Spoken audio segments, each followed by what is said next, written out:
Olá, estrelinhas! Meu nome é Alia Miller, sou escritora e apresentadora do Entre Livros e Sonhos, aqui onde falamos de literatura, educação e sonhos. Hoje o tema é capítulos e cafés, no universo do clube literário.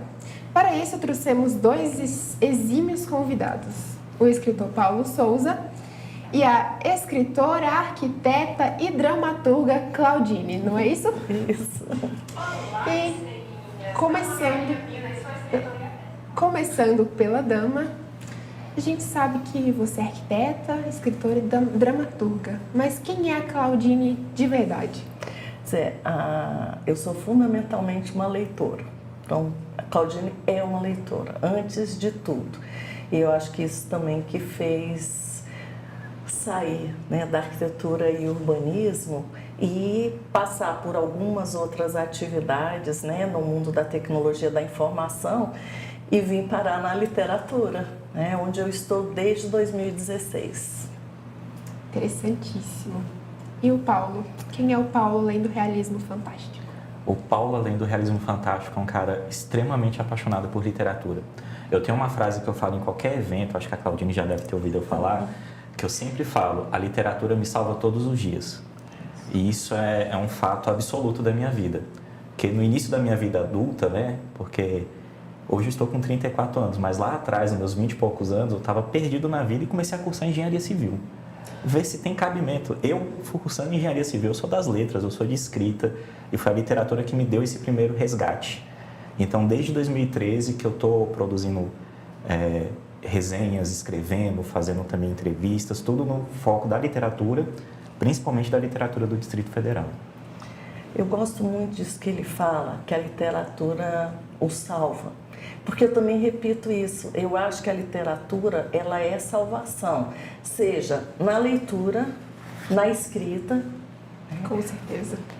No compartilhamento social, né? E na partilha, exatamente, que é o que a gente vai falar aqui hoje, né? Do Clube do Livro. Então, eu acho que a literatura, ela tem isso, ela salva. Ela me salvou também. Ai, que bom. Somos todos salvos. Todos salvos. Paulo, eu pesquisei, descobri que você tem um clube do livro. Estou um pouco curiosa para saber o nome, como funciona e o que motivou a criar, né, esse clube. Lembrando aos telespectadores que eles podem fazer perguntas no chat ao vivo também, que nossos convidados irão responder. Não, perfeito. Esse Clube do Livro foi um convite que eu recebi da Biblioteca Salomão Malina. É uma biblioteca que funciona aqui no CONIC. Eu não sei se todo mundo que está acompanhando a gente aqui de Brasília conhece como é o DF, mas todo mundo fala que Brasília é o formato de um avião. Isso. Então pensem que a região central do Brasília é aquela região que as asas se encontram com o corpo do avião, que é até onde a gente está gravando esse podcast aqui agora. Então o CONIC fica do lado sul desse entroncamento e a gente está do lado norte. O Clube do Livro funciona na parte sul, na região central de Brasília, que é onde funciona a Biblioteca Salomão Malina, e eu fui convidado para poder ajudar a criar esse clube. Então eu fiz a primeira curadoria dos livros e fui o primeiro mediador do clube. Isso lá em 2018. Antes da pandemia. Antes da pandemia ainda, para vocês verem como o universo vai funcionando. E a gente escolheu o nome da Eneida de Moraes para ser homenageada e ser a nossa patrona, porque ela foi uma escritora ativista pela cultura brasileira. Ela escreveu muito sobre o carnaval, sobre o futebol brasileiro, ela era carioca, e ela foi presa durante a ditadura militar.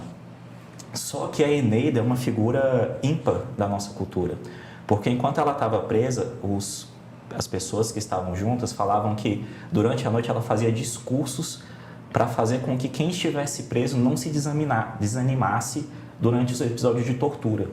E a polícia do DOI-CODE botava a sirene para poder tampar a voz dela, mas ela falava tão alto que a voz dela ultrapassava o som da sirene do DOI-CODE. Então ela ficou conhecida como a voz da resistência dentro da cadeia.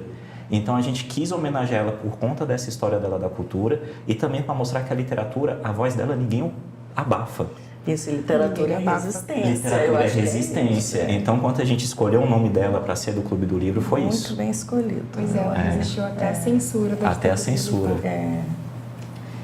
Claudine, o que te levou a deixar o diploma de arquitetura e urbanismo um pouquinho de lado e se dedicar à arte? Porque a escrita, a literatura não deixa de ser arte. É isso, mas o diploma de arquitetura está realmente emoldurado.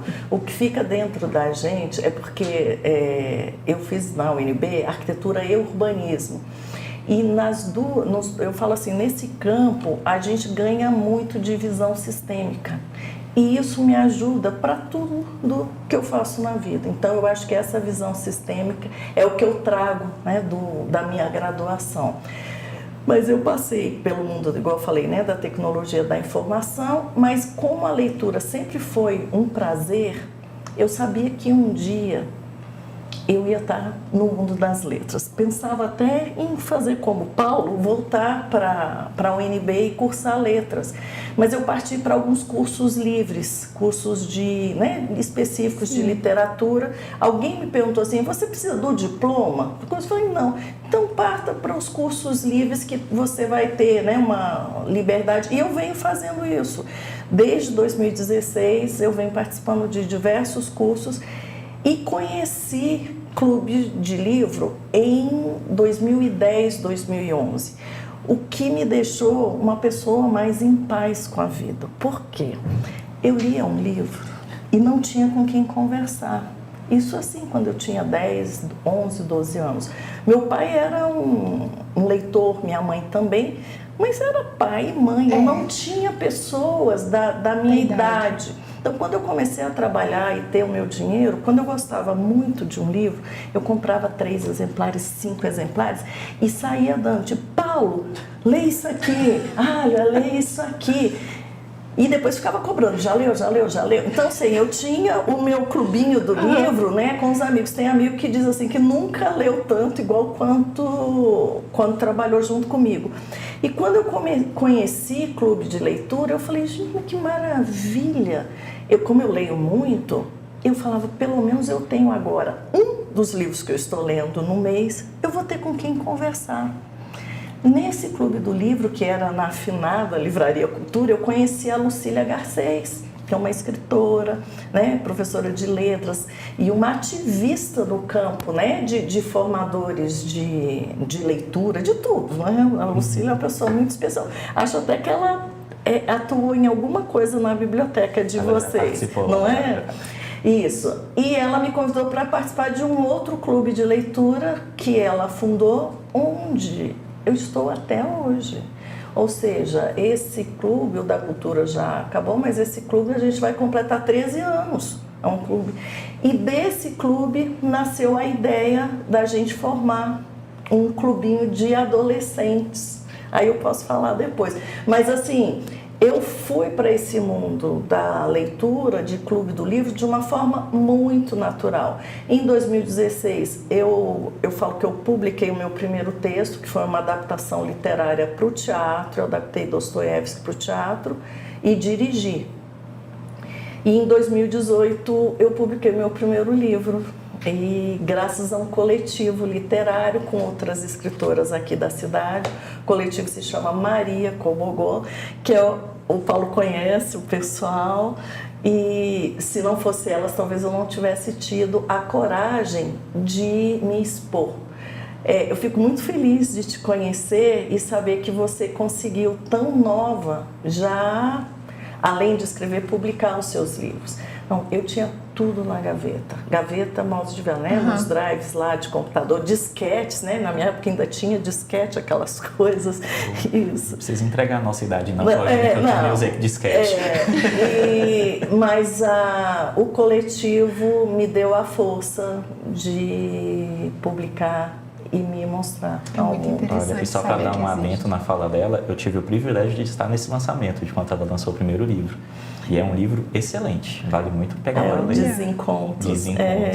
Porque esse lançamento é meio antológico. Era dia 8/8 de 2018. E foi no Beirute. Nós éramos 7 escritoras lançando cada uma um livro. E nós lotamos o Beirute da Asa Sul e até a brincadeira né? Acabou o quibe, porque Quão cheio estava, né? Não, mas foi maravilhoso que elas fizeram naquele pátio de fora, cada uma ficou num canto, aí você só ia rodando e pegando os livros, assim, ó, de cada Tipo um. uma feirinha do livro particular. Isso, foi muito, muito bom. E assim vem sendo. Esse coletivo a gente já completou 5 anos e a gente costuma fazer lançamentos conjuntos. Hoje nós não somos mais 7 escritoras, como no início, mas nós somos 5 que estavam nessa configuração inicial, e a gente vem colecionando umas coisas muito legais. Uma de nós, que é poeta e também lançou, né, uma prosa muito bonita sobre mulheres na Guerra do Paraguai, Ana Maria Lopes, ela agora é acadêmica da Academia Brasiliense de Letras. Nossa! E pelo Calangos Leitores, eu fui finalista do Jabuti em 2018 e neste ano. Temos também a Cristiane Nóbrega, que é outra escritora do coletivo, que foi finalista do Prêmio Jabuti em 2020, com o livro Fios. E nesse ano, a Solange Ciane foi finalista com O Luto da Baleia. Então, nós estávamos assim, super felizes, porque dos 3 finalistas de Brasília, 2 éramos do nosso coletivo. Nossa. Então, a gente vem conquistando imenso, umas assim. coisas assim muito especiais. Um orgulho imenso de Brasília, por isso. Agora uma pergunta para o Paulo. Quando começou sua carreira de escritor? Por quê? O que te motivou? Engraçado, porque eu sou o ponto fora da minha família. A minha família é uma família, infelizmente, por enquanto, de não leitores.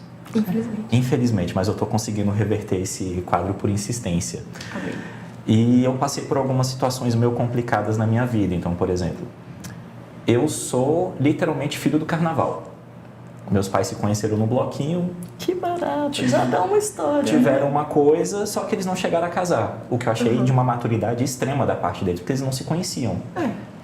Não é, né? Vou casar só por conta de uma gravidez. Então, para mim, por muito tempo, o normal era as famílias terem 2 casas. A casa da mãe, a casa do pai. Quando eu comecei a estudar, que eu vi os pais juntos, me dava aquele estranhamento. Falei, por que os pais estão juntos? Isso tá muito errado. Os pais têm que viver cada um na sua casa. E isso, com essas crises que eu fui tendo, o refúgio que eu tive foi a literatura. Só que eu nunca tive aquele lance de poder virar e falar, nossa, eu vou escrever algo. Isso foi acontecer lá para 2010, 2011, porque eu tive um tumor no intestino. E você vê como a vida é... A vida vai levando a vida vai levando. E quando eu tive esse tumor, que eu estava hospitalizado, fazendo químio, eu tive contato com um livro que eu falo que esse livro é o marco da minha vida. Sempre tem. Sempre tem. Que é o livro, não sei se vocês já leram, Demônios, do Aloysio de Andrade. Não conheço. É um conto maravilhoso, que é considerado um dos primeiros contos de ficção escritos no Brasil. Ele conta a história de um escritor em que ele está no Rio de Janeiro... Está bem? Não, perfeito. Em que ele está no Rio de Janeiro e, de repente, ele percebe que a cidade parou, as pessoas estão congeladas. E aí ele vai falar com as pessoas no prédio dele, estão todos assim, meio que em suspensão, não estão vivos. Eu vou precisar sair. Por favor. Esperar um... Gente, Brasília, a gente está num cerrado que a poeira está tomando de conta e está muito quente. Então, quem tem rinite seco, vocês vão compreender por que a Claudine teve que dar uma afastada. E aí, retomando o raciocínio, nesse conto, ele vai em busca da amada dele e eles são os demônios dessa realidade, porque à medida que o mundo vai se mudando, eles têm que se transformar para continuarem vivos. É um conto, assim, incrível. E na hora que eu li esse conto, eu falei, eu acho que eu consigo escrever algo parecido. Eu acho que a forma que ele escreveu, e eu acho também aquela questão de... Eu sempre li muita literatura estrangeira. Então, quando eu peguei um cara que é brasileiro, que escreveu algo assim totalmente fora da caixinha, eu falei, caramba, tem um cara brasileiro que escreveu, eu sou brasileiro.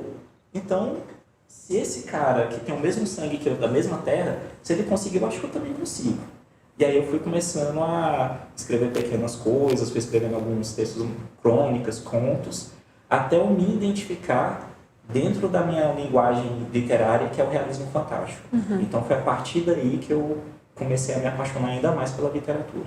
Fico feliz que tenha sido um escritor nacional, né? Porque falta isso, falta esse fomento pela leitura nacional. No meu caso também, foi uma escritora nacional que me incentivou.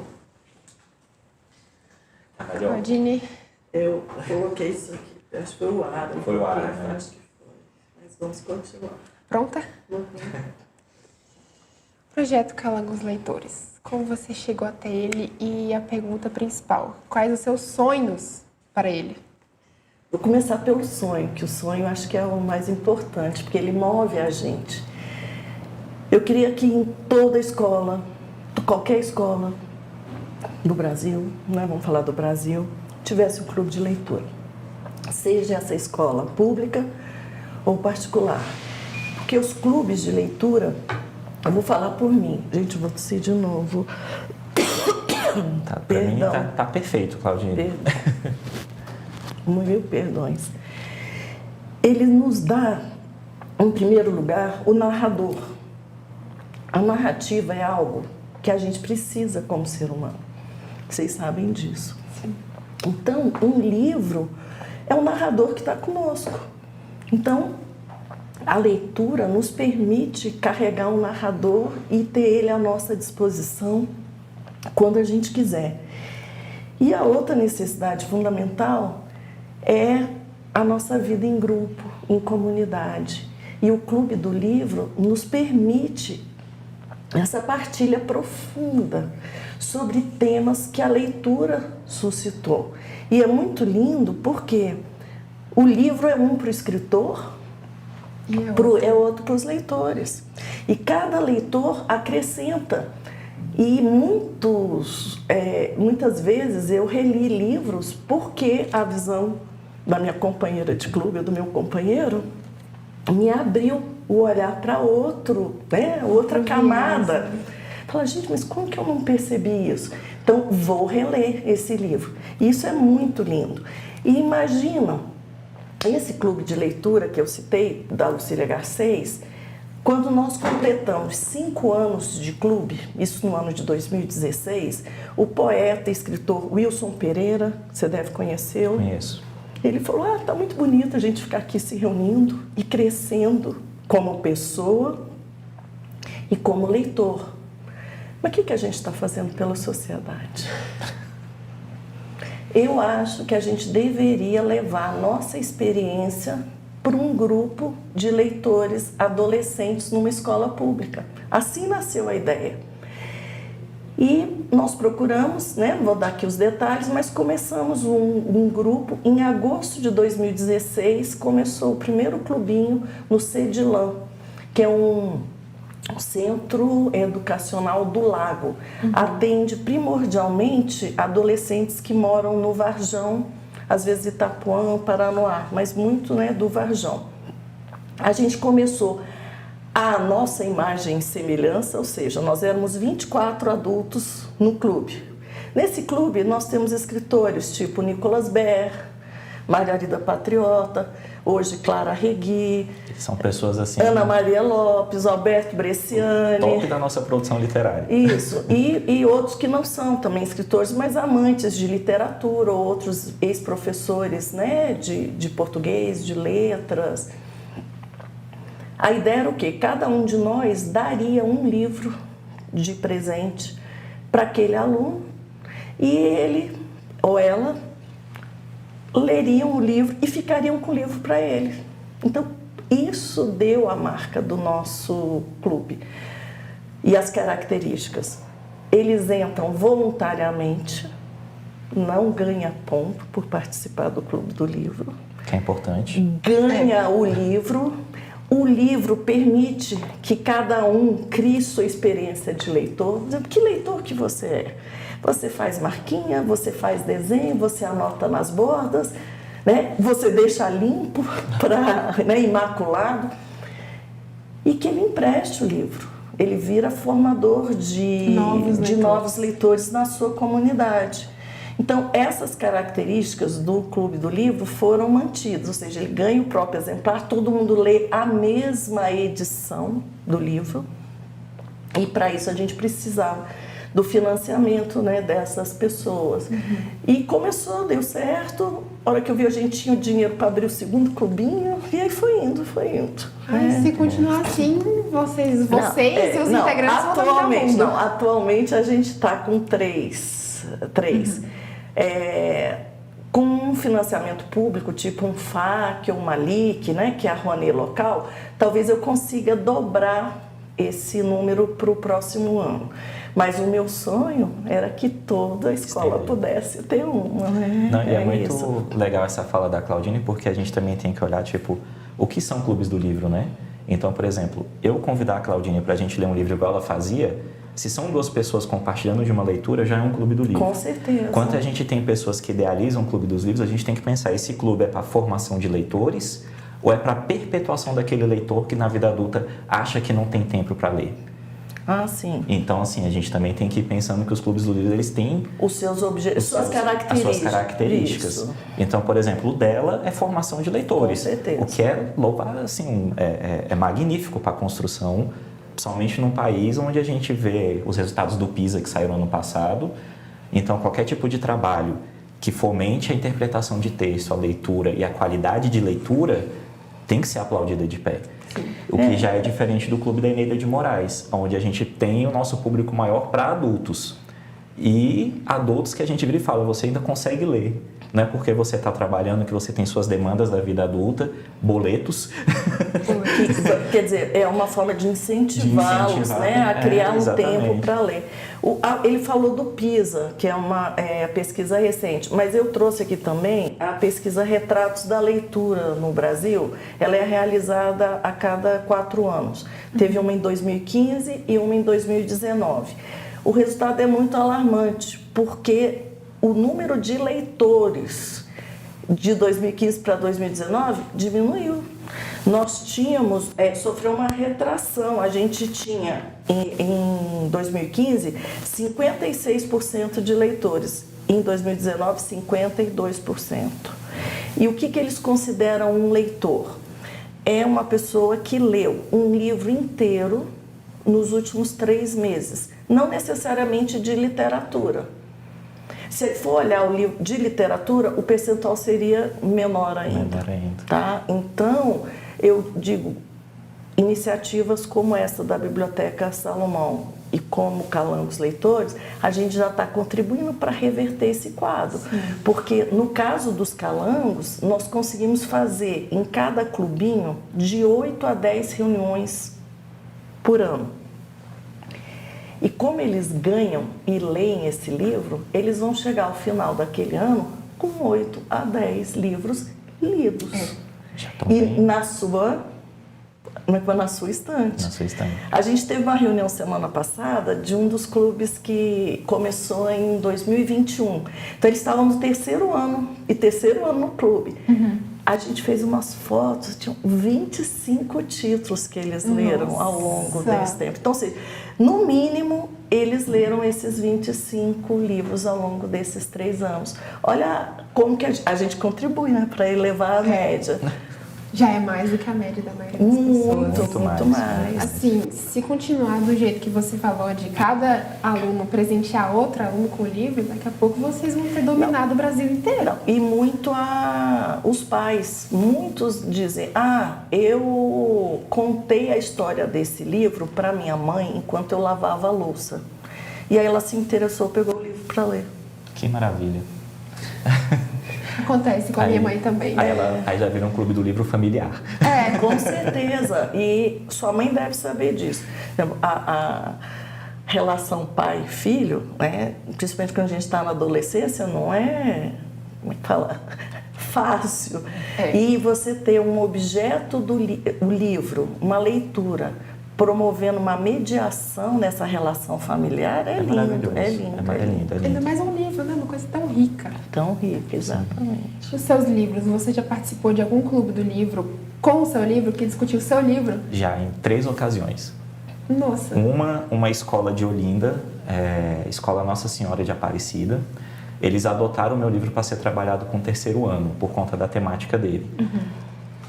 O meu livro se passa no Ceará, numa cidade do interior do Ceará, E a diretora a professora achou que eu era nordestino, que eu morava no Nordeste. Aí eles me convidaram, falaram, não, super autorizo, se vocês quiserem eu passo até o PDF. Não precisa comprar, eu quero ser lido. E aí eles leram, compraram o livro, fizeram lá com os alunos. Aí no dia do encontro, umas 2 semanas antes, a professora, como é que a gente pode organizar para você vir aqui para Olinda? Eu falei, olha, eu moro em Brasília. Eu sei que o livro se passa no Nordeste, mas é porque a minha família é nordestina. Eu tive foi maravilhoso o encontro com os alunos. Você chegou aí presencialmente ou não, fez online, virtual? Fiz virtual. Aí eu tive outra oportunidade que foi com o Lendo Contos, que é um clube de leitura de Brasília, que eles escolheram para ler. Por mais que não seja um conto, mas é uma novela.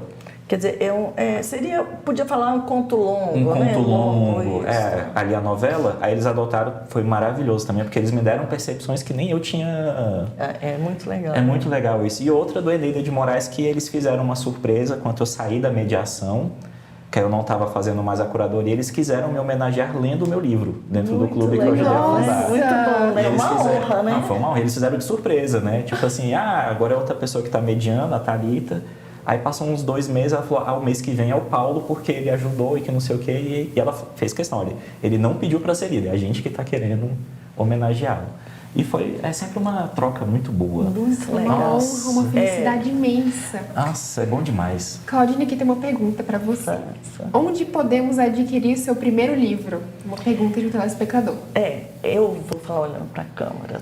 Todos os livros do coletivo Maria Cobogó estão disponíveis para serem comprados online, né, ou através do Instagram ou pela estante virtual, no sebo Dom Caixote.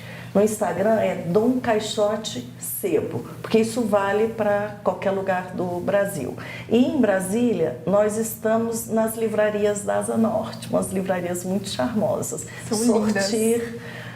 Paradeiro 309, estamos no Porão do Livro e Café.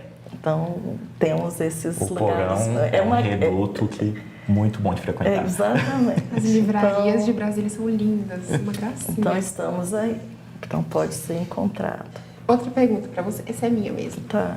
Alguns dos livros adaptados para peças teatrais que você dirigiu foram debatidos no projeto Calando os Leitores? Não. Eu vou te dar os títulos. Eu adaptei um livro do Dostoiévski chamado Uma Criatura Dócil, que é considerado uma novela, né? Tem 100 páginas e não foi lido ainda por um calango leitor. E o outro foi O Legado de Esther, que é de um escritor húngaro, Sándor Márai. Talvez pelas temáticas, mas se eles entrassem, eles entrariam na cota dos clássicos. Eu posso falar como é feita? Claro. Sim. Como que a gente faz? A gente procura, a cada 4 livros lidos, que um seja de um autor da cidade. Então, por exemplo, para permitir que o Paulo, você, né, quem sabe a gente combina ano que vem. Então, um livro desses 4 é um autor ou autora que mora no Distrito Federal para permitir esse encontro. É lindo quando vai o autor, vocês já devem ter participado, né, de encontro de autores, e é algo assim muito enriquecedor e abre outra possibilidade, porque eles se veem com a possibilidade de vir a ser escritores também. Sim. Então, isso é lindo. Então, um é um escritor da cidade. O outro é um clássico da nossa literatura. Então, eles vão ler Lígia Fagundes, Raquel de Queiroz, Lima Barreto, Machado de Assis, Graciliano Ramos, como diz, o universo é o limite. E nós discutimos com eles alguns títulos e eles votam, ou seja, nós não impomos o título que eles vão ler. A gente discute junto, cada clube tem sua dinâmica própria, nem sempre o mesmo livro, né? Às vezes coincide, mas não tem. O outro é um clássico da literatura universal. Esses que eu adaptei poderiam entrar nessa categoria, mas até hoje nós não os lemos. Eles já leram Fahrenheit 451, Apanhador nos Campos do Centeio, Moby Dick, Os Miseráveis, Dom Quixote, esses que são livros grandes, mais robustos. a gente escolhe boas adaptações, tá? Nesse caso. mas da mesma forma é discutido por eles. Já leram peças de Shakespeare integral, Morro dos Ventos Uivantes, os da Jane Austen, qualquer um foi lido, Frankenstein, né, da Mary Shelley, Garcia Marques, os contos do Garcia Marques, Gogol, ou seja, já foram para a literatura, né, russo-ucraniana. E o outro livro aí é um best-seller, que também é escolhido. Então eles vão ler dois contemporâneos, que seriam um best-seller aí, que eles trazem dos TikTok da vida, dos YouTubers. Entendo. Você entende, né? Colin Hoover, tem que ter as trends Matt literárias. Haig. Tem que ter. Isso. Tem que ter. Então eles leem. Então são sempre dois contemporâneos que eu digo, né? Um best-seller, um da cidade e dois clássicos, que seria. Isso vai dando algo muito bonito na formação deles. Eu já escutei coisas assim. Descobri que eu adoro clássicos. E Machado de Assis é melhor que Shakespeare. Isso, uma menina do ensino fundamental. Nossa. Falar algo desse tipo. Nossa, eu queria tomar um café com ela. Vamos discutir Outra isso. diz assim, descobri que eu adoro contos, porque eu também às vezes falo, gente, vamos ler contos. Aí, na verdade, o conto pode ser de um autor da cidade. Esse ano eles leram a Bruna Presnick, né, Contos Sombrios, que é meio uma pegada Edgar Allan Poe. Leram Garcia Marques e leram Gogol, né? Clubes distintos, mas já leram Catherine Mansfield. E quando ocorreu esse encontro, uma garota disse, porque eles estavam resistentes a ler os contos, e aí disse, eu descobri que eu adoro contos e eu vou fazer letras. Nossa. Muito bom. Então, quer dizer, vai abrindo uma possibilidade de reflexão, porque o clube é isso, você vai ler livros por solidariedade e pelo compromisso. O clube é isso, eu tenho que dizer, gente, se vocês forem montar clube do livro, lembrem que o compromisso é um fator fundamental desse encontro. A gente lê um livro, mesmo que a gente não goste do livro, mas a gente vai ler e chegar na reunião e colaborar, né, com a partilha. É muito Porque bonito. a partilha às vezes é mais... Quanto o livro não é tão bom, a partilha acaba superando a leitura do livro, né? Não, o livro, quando não é bom para eles, tipo Dom Casmurro, dá uma das melhores reuniões da vida. Porque eles vão reclamar, por exemplo, da linguagem. Que anotei não sei quantas mil palavras novas. Mas aí vem, esse Bentinho precisa de uma terapia. E Capítulo traiu ou não? Isso, não, e criam teorias, tipo, na verdade, Bentinho era apaixonado pelo Escobar. Então, criam teorias incríveis. E depois que eles vão lendo outros livros, por exemplo, esses da Colin Hoover, pelo menos os que apareceram até agora, todos têm relacionamentos abusivos, muito tóxicos. Sim. Exatamente. E eles lembram do Bentinho e lembram também de um personagem chamado Eugênio, que é do Olhar os Lírios do Campo, do Érico Veríssimo. Então, assim, o Bentinho e o Eugênio entram na categoria dos boy lixo de alguns outros romances contemporâneos. Sim. E isso eu acho muito bonito, que adolescentes, sejam eles homens ou mulheres, estejam abertos para olhar a toxicidade desses relacionamentos. Porque é bonito, né? Para fazer diferente. Nossa, eu acho isso maravilhoso, porque assim, eu estou fazendo a minha pesquisa com mestrado em literatura. Certo. E a minha linha de pesquisa é a importância da leitura dos locais para o aprofundamento da interpretação de texto e escrita. Olha. Então, por exemplo, isso que você está falando é justamente o que eu quero fazer a pesquisa, que é mostrar como a leitura, a troca de leitura, faz com que a pessoa aumente a sua percepção crítica. Isso. Então, você tem que conversar com os calouros. Maravilhoso. Olha um. Você falou, chega a arrepiar. Olha já estou arrepiando. Por exemplo, todo mundo aqui conhece A Hora da Estrela, da Clarice Lispector, né? Onde nós temos a personagem Macabeia. Um dos clubes escolheu como esse um dos romances clássicos brasileiros para ler. E coincidiu que em seguida, no mês seguinte, eles estavam lendo contos do Nikolai Gogol. Eles leram O Nariz, O Capote, não sei se você conhece. O Capote é muito bom. Então isso, o Capote. Capote Vamos falar do bom. Capote. E como o livro tinha 5 contos, eu pedi que eles lessem obrigatoriamente o nariz, o capote e escolhessem um outro. Então a discussão rolou mais em cima do nariz e do capote. Mas essa garota, ela deu uma aula sobre a invisibilidade presente na macabeia e no acaque do capote. Eu tenho certeza que se a gente for procurar uma tese de literatura comparada essas coisas, a gente vai encontrar algo parecido. Agora, você espera isso de uma adolescente que nem terminou o ensino médio, já ter essa sacada. Mas é isso, é o papel da literatura, porque, por exemplo, o que a gente fala, né, o brasileiro precisa ter mais interpretação de texto. A gente vê muito isso nas redes sociais, na verdade. É onde o PISA mostrou que nós estamos lá embaixo. Só que é o que acontece, a interpretação de texto, ela é baseada no repertório que aquela pessoa tem para ela poder alcançar o que o texto está dizendo. Então, por exemplo... A reflexão depende do repertório. Depende do repertório. Então, o que acontece? Onde é que ela tem esse repertório? É nas vivências pessoais dela e na carga de leitura que ela tem. Sim. Então, por exemplo, é maravilhoso isso que a Claudinha está falando. Já é um mestrado.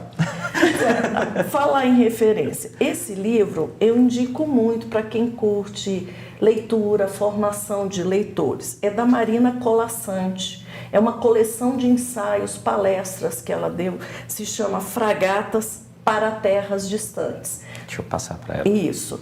E o que tem nesse livro? Olha que interessante. Eu vou olhar as marcações, posso? Ela é casada com o Afonso Romano Santana. Então imagina a biblioteca da casa deles. E uma das filhas gostava de ler, a outra não. Não, é que eu ainda estou sonhando com a biblioteca. Pois é, e a outra não. E como você falou da sua família, e a minha família ainda não é leitora, eles tinham essa mágoa. E ela conta, um capítulo é sobre isso. Porque uma das filhas não lia e não queria ler. Só que quando ela tinha, se eu não me engano, perto de uns 15 anos, caiu nas mãos dela. Por isso que eu digo, sempre tem um livro que daquele momento o ser vira um ser leitor.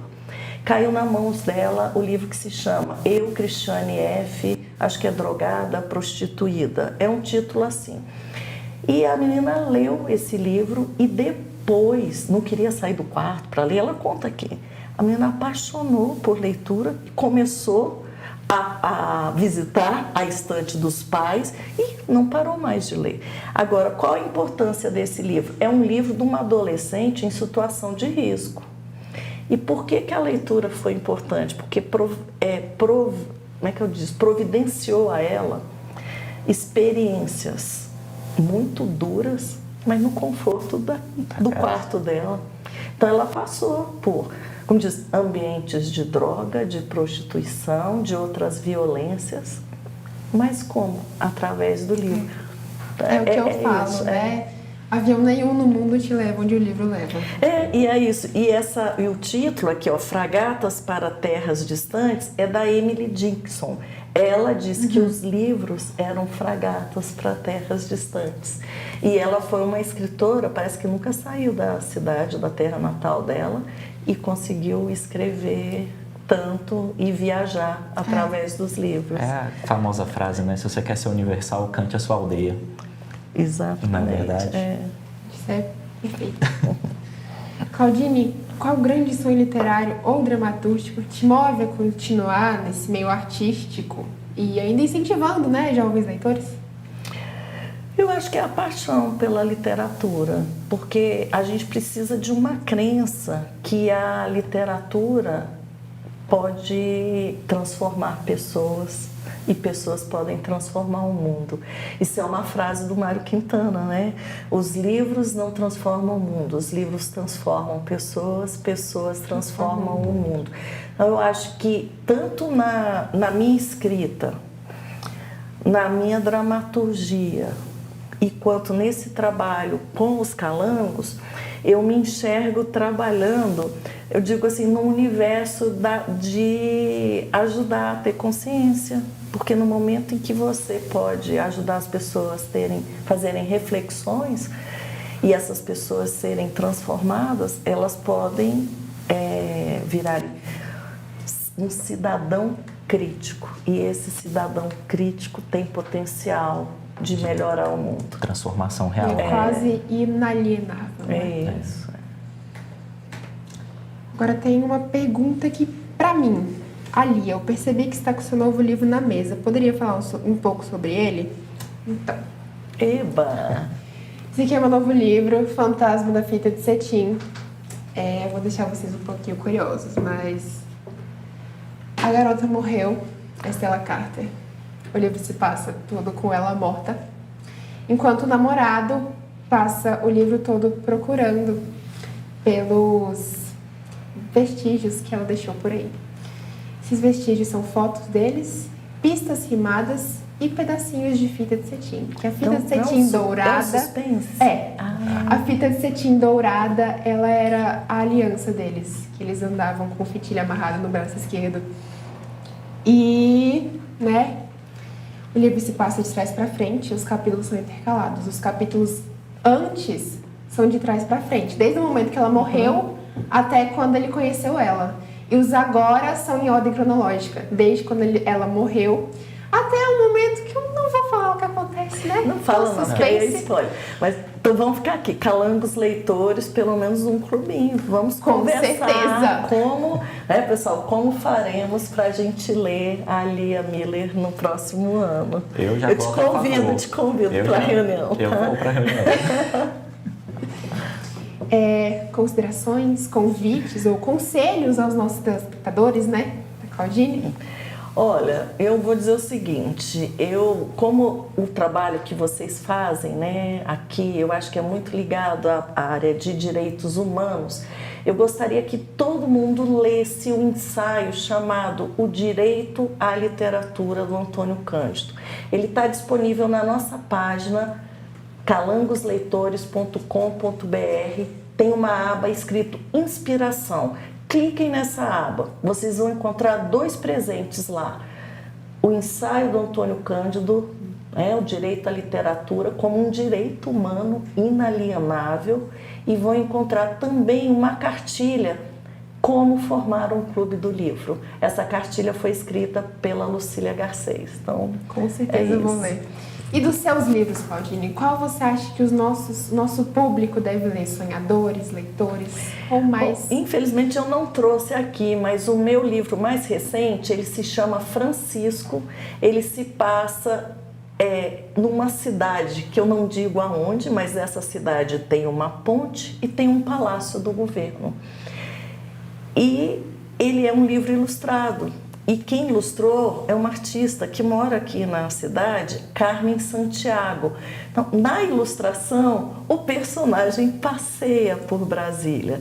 E tem um QR Code, que tem um audiobook gravado pela Márcia Zarur. Nada menos que a voz da Márcia Zarur narrando Francisco. Ele é um conto curto, não chega a ser um mini conto, mas eu recomendo para todos. E também está disponível, Francisco, no Dom Quixote e nas livrarias da Asa Norte. Ai, agora eu quero ler. Tá. E você, Paulo? Grande sonho te move a continuar escrevendo? O meu grande sonho é eu conseguir, pelo menos, levar um fragmento da minha percepção de mundo às outras pessoas e que essa percepção ajude eles a enxergar um mundo melhor, através da literatura que eu produzo.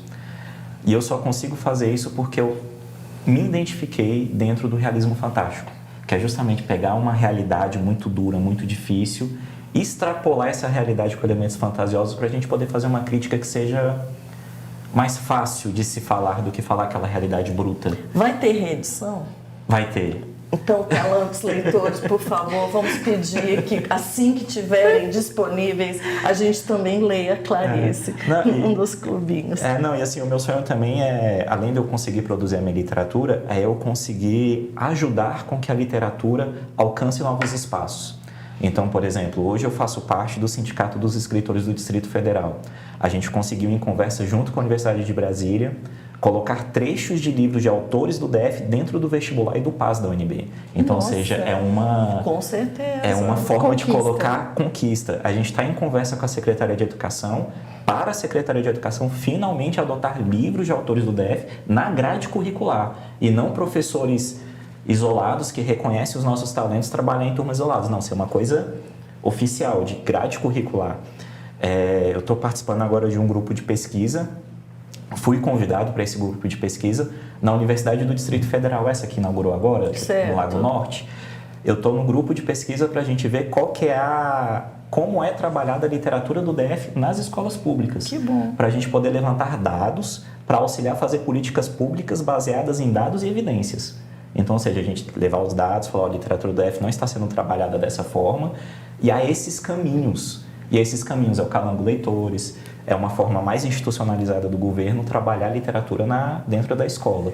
É esse o meu... Não, esse sonho dele é maravilhoso. E eu acho que casa com um momento muito bonito do Distrito Federal. Você vê, no Prêmio Jabuti, dos 10 semifinalistas em fomento à leitura, 4 eram projetos do DF. Imagina.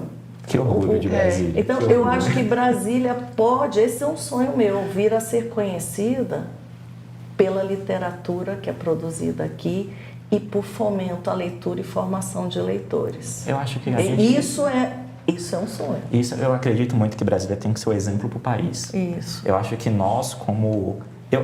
a galera tem muitos termos entre calango e brasiliense. Candango. Porque a pessoa fala que candango é aquela galera que veio e construiu Brasília. Sim. E quem nasce são os brasilienses. Em teoria, eu sou brasiliense, mas eu acredito que Brasília, por mais que seja tombada, ela está em constante transformação, em constante construção. Sim, então eu falo, eu sou um candango de segunda geração. Porque você está ajudando a construir essa Brasília. A parte de concreto já está construída. Agora a gente tem que construir a alma e a identidade de Brasília. Isso. E eu acho que nessa identidade a literatura... é fundamental. É fundamental e eu acho que estamos caminhando para isso. Sim. Com a ajuda igual a sua, né, Claudinha? Com certeza. E convites, né? Considerações e conselhos aos nossos telespectadores. Vou falar diretamente para vocês. Galera, a gente está no final do ano. Eu sei que esse é aquele momento doido que todo mundo está fazendo lista, tá vendo se completou as listas, se deu aquele chequezinho e tudo. Em relação à leitura, eu quero falar para vocês. A lista perfeita é a lista dos livros que vocês conseguiram ler. Não se estressem com isso.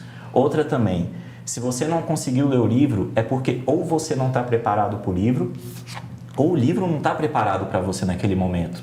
Não fique com medo de fechar e falar, irei voltar para você em outro momento. Não é pecado, entendeu? Não tem problema. O importante é ler, o importante é compartilhar a leitura e o importante é a gente também pensar que cada livro a gente cria a nossa própria bibliografia.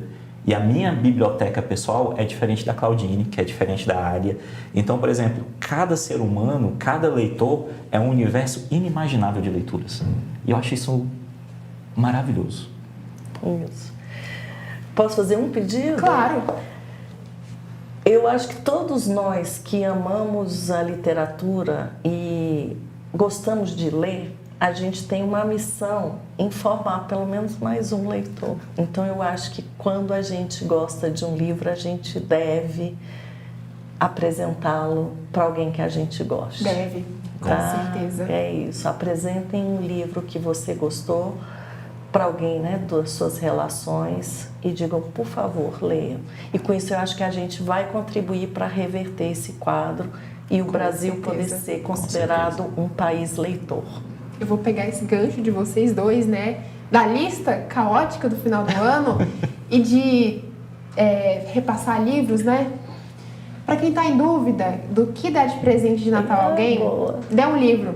Isso. Independente do gênero da pessoa, do gênero do livro, dê um livro. Isso. Às vezes você pode estar salvando a vida dela e nem sabe, não tem nem ideia. Eu posso fazer um jabá? Claro! Se vocês quiserem dar, deem o meu livro de presente nesse Natal, está disponível na Amazon. Marketing, o nome dele é Clarice, a Última Araújo. Eu vou falar uma forma rápida da história. A tetravó dela se deitou com um querubim. Ela seduziu um querubim e deitou com ele. Isso acabou acontecendo duas coisas na família das Araújos. É que por misturar o sangue angelical com o sangue de uma mortal, só nascem mulheres, as mais belas mulheres, e todo homem que se deita com uma delas fica louco por ter contato com sangue angelical. E a outra é que a chuva, quando viu aquele relacionamento pecaminoso, virou e falou, não vou mais chover nessa cidade. Então, nesse livro aqui, foi uma certa homenagem que eu fiz para as mulheres da minha família, porque eu fui criado por mulheres, e eu vi muitas situações de abuso. Então, aqui eu retrato a objetificação do corpo feminino, porque a Clarice ela é um ser místico, Sim. com uma beleza angelical, e ela acaba sendo levada para Fortaleza para trabalhar no tráfico sexual infantil. Porque Fortaleza é, infelizmente, a capital que mais tem exportação de tráfico sexual infantil.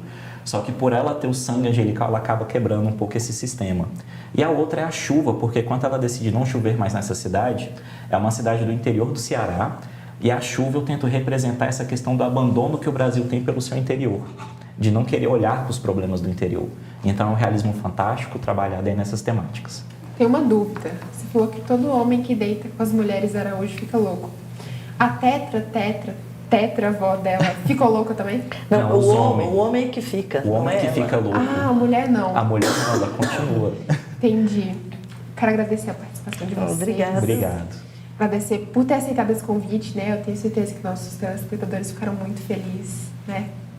Fazer um convite para vocês também, né? Vou usar do marketing do Paulo. Se quiserem presentear, presentei com o meu livro. Eu tenho 2, Monarca Complacente e Fantasma da Filha de Cetim.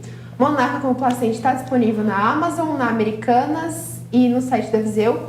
E Fantasma da Fita de Cetim no site da Oiclap, que é uma plataforma de publicação independente. Fica aí esse convite, né? E o convite também para me seguir no Instagram, alia.escreve. Um abraço e um beijo.